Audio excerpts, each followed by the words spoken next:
আপনি বলুন, ইমাম সাইয়্যিদুনা হাসান মুজতাবা রাদিয়াল্লাহু তাআলা আনহু একমাত্র জীবিত ঔরসজাত সন্তান ইমাম হাসান মুসান্না রাদিয়াল্লাহু তাআলা আনহু, উনার কোন নাম গন্ধ ইতিহাসের পাতায়, আপনাদের লেখনীতে, আপনাদের ভজন পূজনে কোথাও নাই কেন?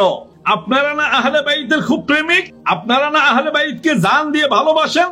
আপনারা না আহলে বাইতের জন্য বুকে ছুরি মারেন? ইমাম হাসান মুজতাবা রাদিয়াল্লাহু তাআলা আনহুর একমাত্র জীবিত ঔরসজাত পুত্র, জিনার থেকে হাসানি নসল এই পর্যন্ত প্রবাহিত হয়ে আসতেছে।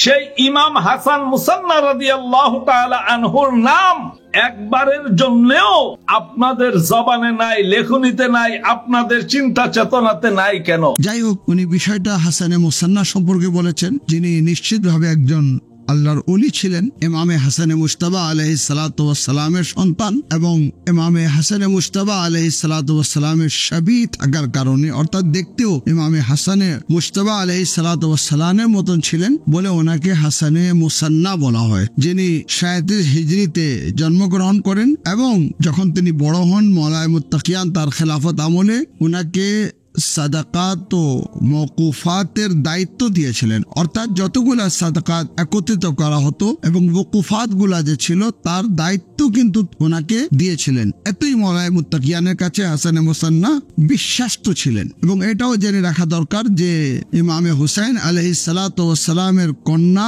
ফাতেমা বিনতুল হুসাইন, ওনার বিয়ে হাসানে মুসান্না থেকেই হয় এবং আল্লাহ রাব্বুল আলামিন হাসানে মুসান্নাকে কোন কোন রিওয়ায়াত অনুযায়ী 4টা ছেলে 2টা মেয়ে, কোন রিওয়ায়াত অনুযায়ী 5 ছেলে 2 মেয়ে, যার মধ্যে আব্দুল্লাহ এবং ইব্রাহিমে গামার, যার রওজা কুফাতে অবস্থিত এবং আমাদের জায়রিনরা গিয়ে জিয়ারত করে থাকেন। হাসানে মুসান্নার বিষয় নিয়ে আমাদের মধ্যে যথেষ্ট আলোচনা হয়। যিনি বলেন যে আমি শুনিনি, উনি ওনার না জানা এটা প্রমাণ করে না যে আমরা হাসানে মুসান্নাকে মূল্যায়ন করি না। একজন আল্লাহর ওলি যাকে মওলায়ে মুত্তাকিয়ান আলী ইবনে আবি তালিব দায়িত্ব দিয়েছিলেন এবং যিনি ইমামে হুসাইন আলাইহিস সালাতু ওয়াস সালামের সঙ্গীদের মধ্যে অন্তর্ভুক্ত ছিলেন এবং কারবালার যুদ্ধে উনি অংশগ্রহণ করেছেন। রিওয়ায়াতে রয়েছে যে 18টার বেশি আঘাত তিনি খেয়ে কারবালা আহত অবস্থায় ছিলেন এবং সেই আহত অবস্থায় ওনাকে ইয়েজিদিদের হাত থেকে উদ্ধার করে আসমা বিনতে খারেজায়ে ফাজারি তিনি নিয়ে যান কুফায়, ওনার চিকিৎসা করেন। চিকিৎসা শেষে ওনাকে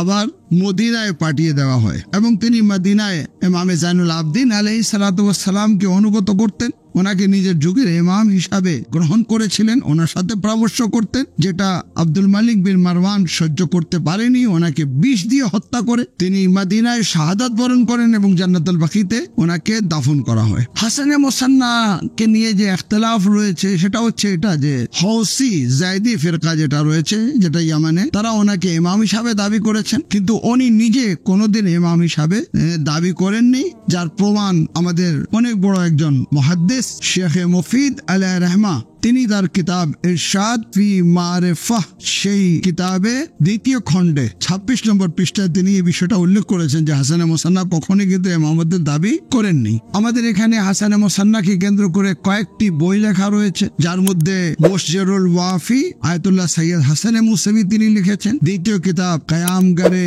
বাসরা, যেটা মোহাম্মদ সঈদে নেজাতি তিনি লিখেছেন। আরো অনেক বই ওনার জন্য লেখা হয়েছে এবং ইমামে হাসান আলাইহিস সালাতু ওয়াস সালামের যে বংশধর হাসানি যারা, তারা কিন্তু হাসানে মুসান্না থেকেই রয়েছে। তো হাসানে মুসান্না যথেষ্ট আমাদের চর্চা রয়েছে, ওনার 2 সন্তানের মাজার কুফায় রয়েছে, আমরা গিয়ে ওখানে জিয়ারত করে থাকি। তো এই কথা বলা যে আমরা হাসানে মুসান্নাকে মূল্যায়ন করি না, সেটা হচ্ছে মূর্খতা, না জেনে একটা বক্তব্য দেওয়া।